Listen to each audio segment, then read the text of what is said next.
Le chat qui s'en va tout seul. Rudyard Kipling, 1903. Hâtez-vous d'ouïr et d'entendre, car ceci fut, arriva, devint et survint, ô mieux aimé, au temps où les bêtes apprivoisées étaient encore sauvages. Le chien était sauvage, et le cheval était sauvage, et la vache était sauvage, et le cochon était sauvage, et ils se promenaient par les chemins mouillés du bois sauvage, tous sauvages et solitairement. Mais le plus sauvage de tous était le chat. Il se promenait seul, et tout lieu se valait pour lui. Naturellement, l'homme était sauvage aussi. Il était sauvage que c'en était affreux. Il ne commença à s'apprivoiser que du jour où il rencontra la femme. Et elle lui dit qu'elle n'aimait pas la sauvagerie de ses manières. Elle s'arrangea pour y coucher une jolie caverne sèche au lieu d'un tas de feuilles humides. Elle poudra le sol de sable clair, et elle fit un bon feu de bois au fond de la caverne. Puis elle pendit une peau de cheval, la queue en bas, devant l'entrée de la caverne, et dit « Essuie tes pieds, mon ami, quand tu rentres. Nous allons nous mettre en ménage. » Ce soir, mieux aimés, ils mangèrent du mouton sauvage, cuit sur les pierres chaudes, et relevé d'ail sauvage et de poivre sauvage, et du canard sauvage, farci de riz sauvage, et de fenouil sauvage, et de coriandre sauvage, et des os à moelle de taureau sauvage, et des cerises sauvages, avec des arbouzes de même. Puis l'homme, très content, s'endormit devant le feu. Mais la femme resta éveillée, à peigner ses cheveux. Elle prit l'épaule du mouton, la grande éclenche plate, et elle en observa les marques merveilleuses. Puis elle jeta plus de bois sur le feu et fit un sortilège. Ce fut le premier sort qu'on eût fait sur la terre. Là-bas, dans les bois mouillés, tous les animaux sauvages s'assemblèrent où ils pouvaient voir de loin la lumière du feu, et ils se demandèrent ce que cela signifiait. Alors Cheval Sauvage piaffa et dit « Ô mes amis, et vous, mes ennemis, pourquoi l'homme et la femme ont-ils fait cette grande lumière dans cette grande caverne, et quel mal en souffrirons-nous » Chien Sauvage leva le museau et renifla l'odeur de mouton cuit, et dit « J'irai voir, je crois que c'est bon. Chat, viens avec moi. »« Nenni, dit le chat, je suis le chat qui s'en va tout seul, et tout lieu se valent pour moi. Je n'irai pas. »« Donc, c'est fini, nous deux, dit Chien Sauvage, et il s'en fut au petit trot. Il n'avait pas fait beaucoup de chemin que le chat se dit « Tout lieu se valent pour moi, pourquoi n'irais-je pas voir aussi, voir, regarder, puis partir à mon gré. C'est pourquoi, tout doux, à pied de velours, il suivit Chien Sauvage et se cacha pour mieux entendre. Quand Chien Sauvage atteignit l'entrée de la caverne, il souleva du museau la peau du cheval sauvage et renifla la bonne odeur du mouton cuit, et la femme, l'œil sur les clenches, l'entendit et rit et dit « Voici le premier. Sauvage, enfant du bois sauvage, que veux-tu donc ?»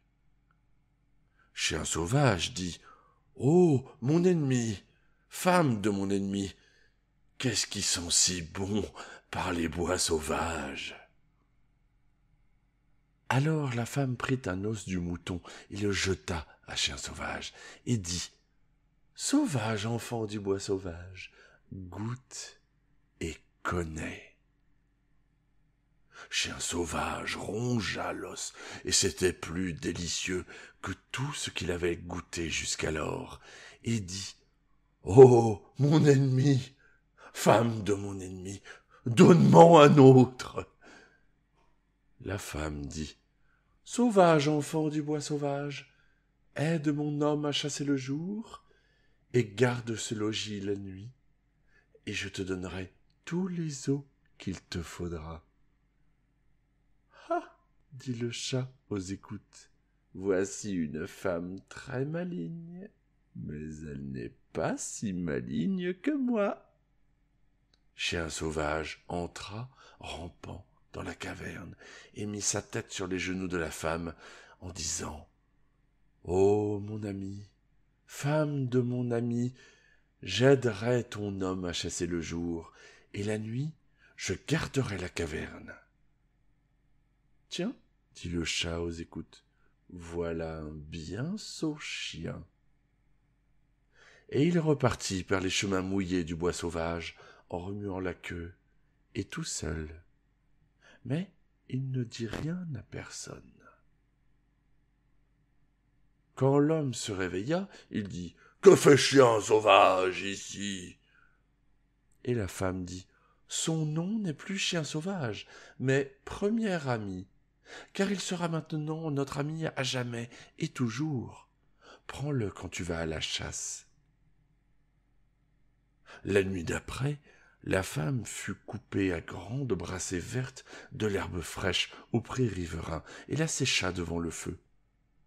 Cela fit une odeur de foin, et la femme, assise à la porte de la grotte, tressa un lit-col en lanière de cuir et regarda l'éclanche, le grand os de mouton plat, et fit un sortilège. Elle fit le second sort qu'on eût fait sur la terre. Là-bas, dans les bois sauvages, tous les animaux se demandaient ce qu'il était arrivé à Chien Sauvage.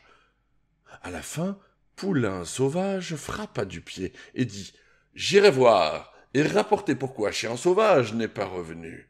Chat, viens avec moi. »« Nenni, » dit le chat, « je suis le chat qui s'en va tout seul, et tout lieu se valent pour moi, je n'irai pas. » Mais tout de même, il suivit Poulain Sauvage, tout doux, à pas de velours, et se cacha pour mieux entendre. Quand la femme entendit Poulain Sauvage, qui butait en marchant sur sa longue crinière, elle rit et dit « Voici le second. »« Sauvage, enfant du bois sauvage, que me veux-tu » Poulain Sauvage dit « Ô mon ennemi, femme de mon ennemi, où est Chien Sauvage ?» La femme rit, ramassa l'éclanche et le regarda, puis dit « Sauvage, enfant du bois sauvage, tu n'es pas venu pour Chien Sauvage, mais pour le foin qui sent bon. » Et Poulain Sauvage, qui butait en marchant sur sa longue crinière, dit « C'est vrai, donne-moi à manger. » La femme dit « Sauvage, enfant du bois sauvage, courbe la tête et porte le présent que je te donne ici. À ce prix, mangeras-tu l'herbe merveilleuse 3 fois le jour ?» « Ah !» dit le chat aux écoutes, « voici une femme très maligne, mais elle n'est pas aussi maligne que moi. » Poulain Sauvage courba la tête, et la femme glissa par-dessus le lit-col de cuir tressé. Et Poulain Sauvage souffla sur les pieds de la femme et dit « Ô ma maîtresse, femme de mon maître, je serai ton esclave à cause de l'herbe merveilleuse. » « Ah !» dit le chat aux écoutes, « voilà un sot poulain. » Et il s'en retourna par les chemins mouillés du bois sauvage, en remuant la queue, et tout seul. Mais il ne dit rien à personne. Quand l'homme et le chien revinrent de la chasse, l'homme dit Que fait Poulain Sauvage ici? Et la femme dit: il ne s'appelle plus Poulain Sauvage, mais Premier Fidèle, car il nous portera de place en place, désormais et toujours. Monte sur son dos quand tu vas à la chasse. Le jour après, la tête haute pour que ses cornes ne se prennent pas aux branches des arbres sauvages, Vache Sauvage vint à la caverne, et le chat suivit, se cachant comme avant. Et tout arriva tout à fait comme avant, et le chat dit les mêmes choses qu'avant. Et quand Vache Sauvage eut promis son lait à la femme tous les jours, en échange de l'herbe merveilleuse, le chat s'en retourna par les chemins mouillés du bois sauvage, en remuant la queue, et tout seul, juste comme avant. Mais il ne dit rien à personne. Et quand l'homme, le cheval et le chien revinrent de la chasse et demandèrent les mêmes questions qu'avant, la femme dit: son nom n'est plus Vache Sauvage, mais nourricière du logis. Elle nous donnera le bon lait tiède et blanc, désormais et toujours. Et je prendrai soin d'elle, pendant que toi, premier ami et premier fidèle, vous serez à la chasse. Le jour après, le chat attendit voir si quelque autre chose sauvage s'en irait à la caverne. Mais rien ne bougea dans les chemins mouillés du bois sauvage. Alors le chat s'en fut tout seul, et il vit la femme qui trayait la vache, et il vit la clarté du feu dans la caverne, et il sentit l'odeur du lait tiède et blanc. Chat dit: ô mon ennemi, femme de mon ennemi, où Vache Sauvage est-elle allée? La femme rit et dit: sauvage enfant du bois sauvage, retourne au bois d'où tu viens, car j'ai rattaché mes cheveux, j'ai serré les clenches magiques, et nous n'avons plus besoin, dans notre caverne, d'amis ni de serviteurs. Chat dit: je ne suis pas un ami, et je ne suis pas un serviteur, je suis le chat qui s'en va tout seul, et je désire entrer dans votre grotte. La femme dit: alors pourquoi n'es-tu pas venu la première nuit avec premier ami? Chat se fâcha très fort et dit: chien sauvage a-t-il fait des comptes sur moi? Alors la femme rit et dit: tu es le chat qui s'en va tout seul, et tout lieu se valent pour toi. Tu n'es ami ni serviteur. Tu l'as dit toi-même. Va-t'en donc, puisque tout lieu se valent, te promener à ton gré.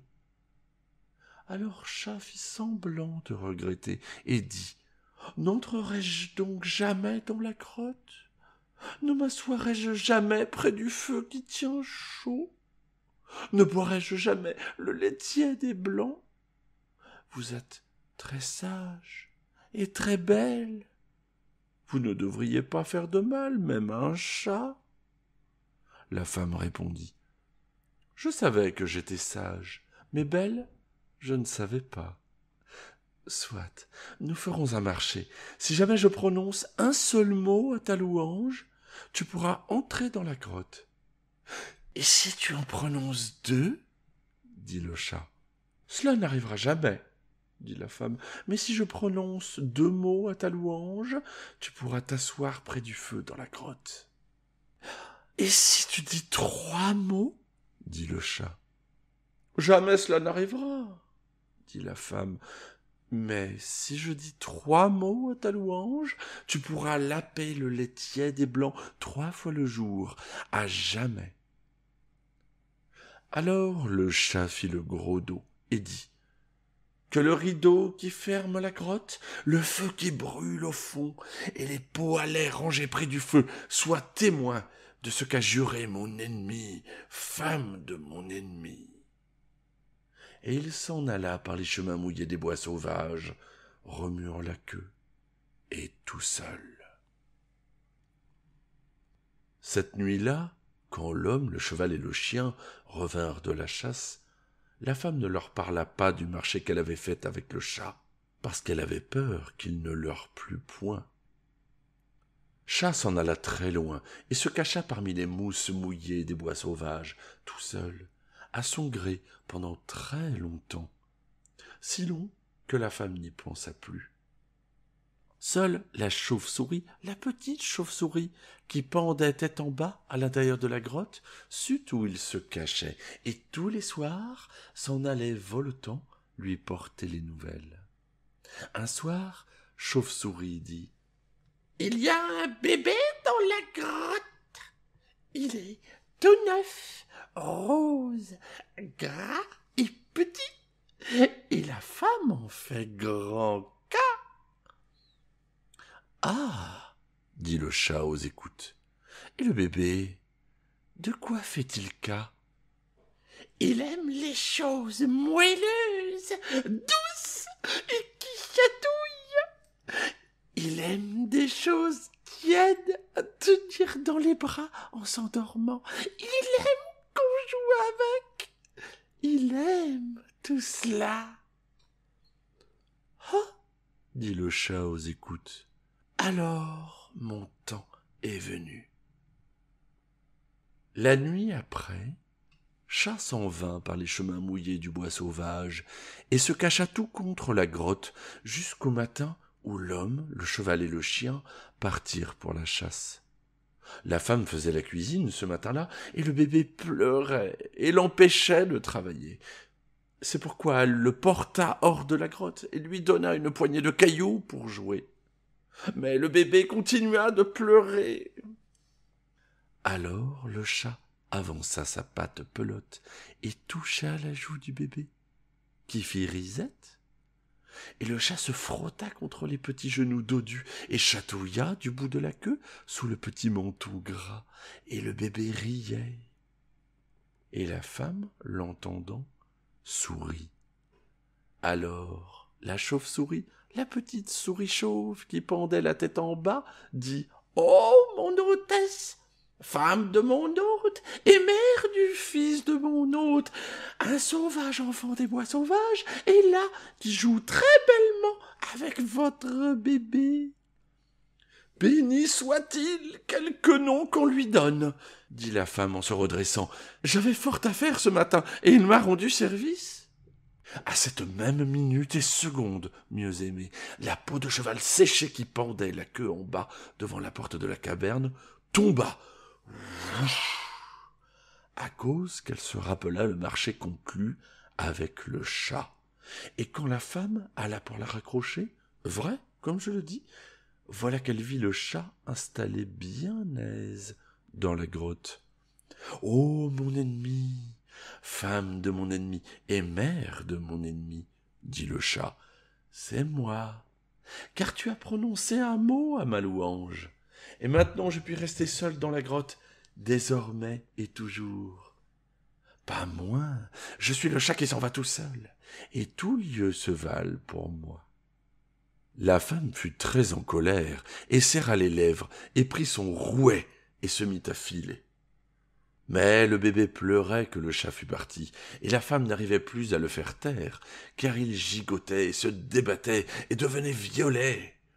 « Ô mon ennemi, femme de mon ennemi et mère de mon ennemi, dit le chat, prends un bout du fil que tu files, attache-le à ton fuseau et laisse-le traîner par terre, et je te montrerai une magie qui fera rire ton bébé aussi fort qu'il pleure à présent. » « Je vais le faire, » dit la femme, « parce que je suis à bout.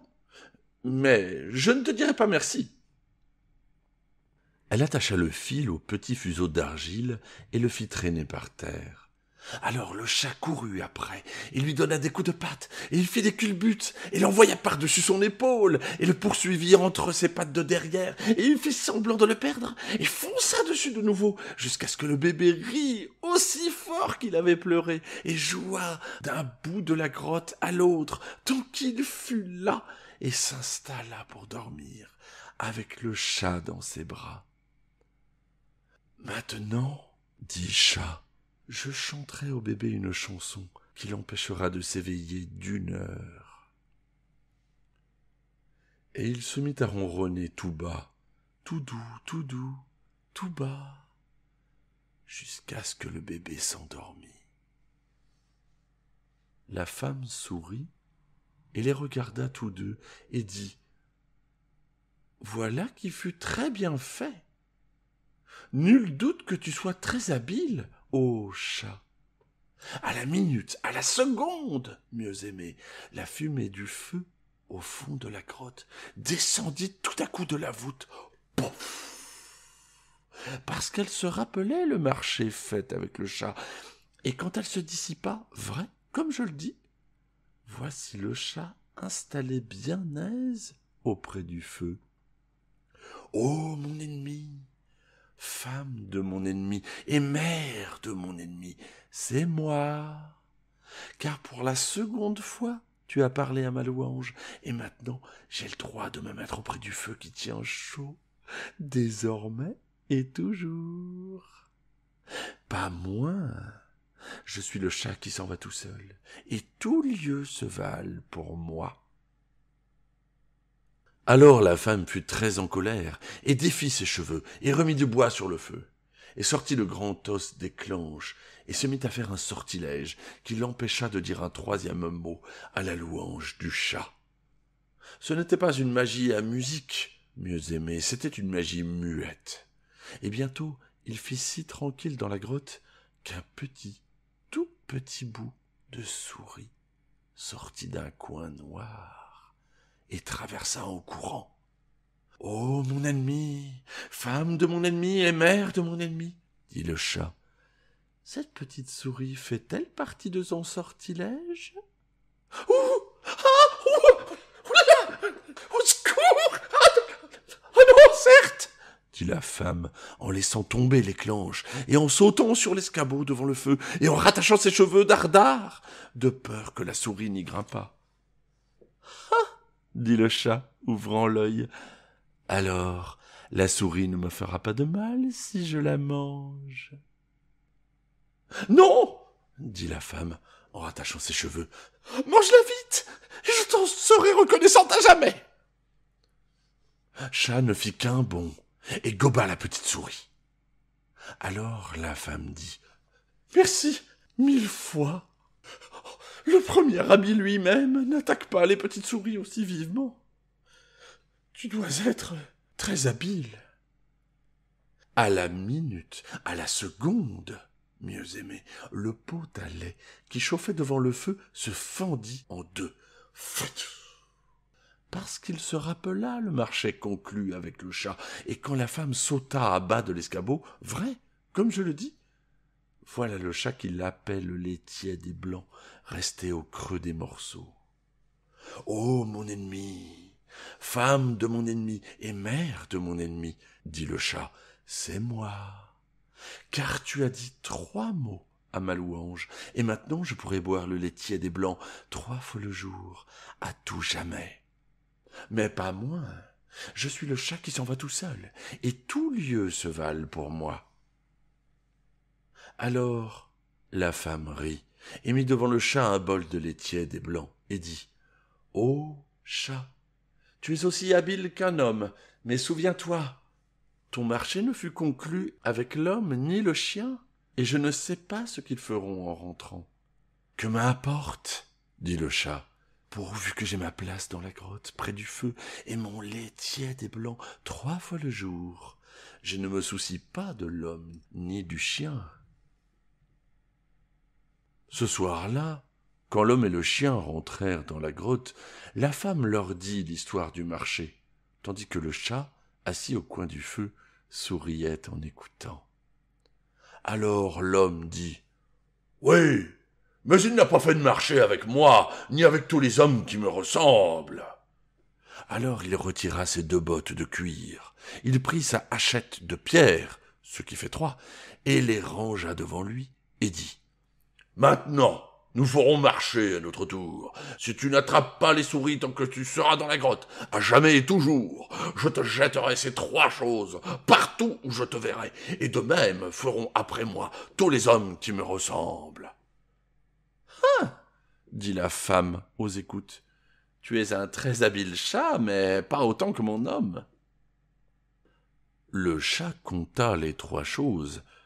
Elles avaient l'air très dures et bosselées. Et il dit « J'attraperai des souris tant que je serai dans la grotte, à jamais et toujours, mais pas moins. Je suis le chat qui s'en va tout seul, et tout lieu se valent pour moi. » »« Pas tant que je serais là, dit l'homme. Si tu n'avais pas dit ces derniers mots, j'aurais serré ces choses pour jamais et toujours. Mais à présent, je te jetterai mes 2 bottes et ma hachette de pierre, ce qui fait 3, toutes les fois que je te rencontrerai. Et ainsi feront après moi tous les hommes qui me ressemblent. » Alors le chien dit: « Attends une minute, il n'a pas fait marcher avec moi, ni avec tous les chiens qui me ressemblent. » Et il montra les dents et dit: « Si tu n'es pas gentil pour le bébé pendant que je suis dans la grotte, je te courrai après, jusqu'à ce que je t'attrape, et quand je t'attraperai, je te mordrai. Et ainsi feront avec moi tous les chiens qui me ressemblent. » »« Ha !» dit la femme aux écoutes. « C'est là un très habile chat, mais pas autant que le chien. » Chat compta les crocs du chien, ils avaient l'air très pointus, et il dit: « Je serai gentil pour le bébé tant que je serai dans la grotte. Et pourvu qu'il ne me tire pas la queue trop fort, à jamais et toujours, ben pas moins, je suis le chat qui s'en va tout seul, et tout lieu se valent pour moi. »« Pas tant que je suis là, dit le chien. Si tu n'avais pas dit ces derniers mots, j'aurais refermé ma gueule pour toujours et jamais. Mais à présent, je te ferai grimper aux arbres en quelque endroit que je te trouve, et ainsi feront après moi tous les chiens qui me ressemblent. » Alors l'homme jeta ses 2 bottes et sa hachette de pierre, ce qui fait 3, et le chat s'enfuit hors de la grotte, et le chien courut et le fit monter aux arbres. Et de ce jour à celui-ci, mieux aimé, 3 hommes sur 5 ne manqueront jamais de jeter des choses à un chat quand ils le rencontrent, et tous les chiens courront après et le feront grimper aux arbres. Mais le chat s'en tient au marché de son côté pareillement. Il tuera les souris, il sera gentil pour les bébés tant qu'il est dans la maison, et qu'il ne lui tire pas la queue trop fort. Mais quand il a fait cela, entre-temps, et quand la lune se lève et que la nuit vient, il est le chat qui s'en va tout seul, et tout lieu se valent pour lui. Alors, il s'en va par les chemins mouillés du bois sauvage, sous les arbres ou sur les toits, remuant sa queue, et tout seul.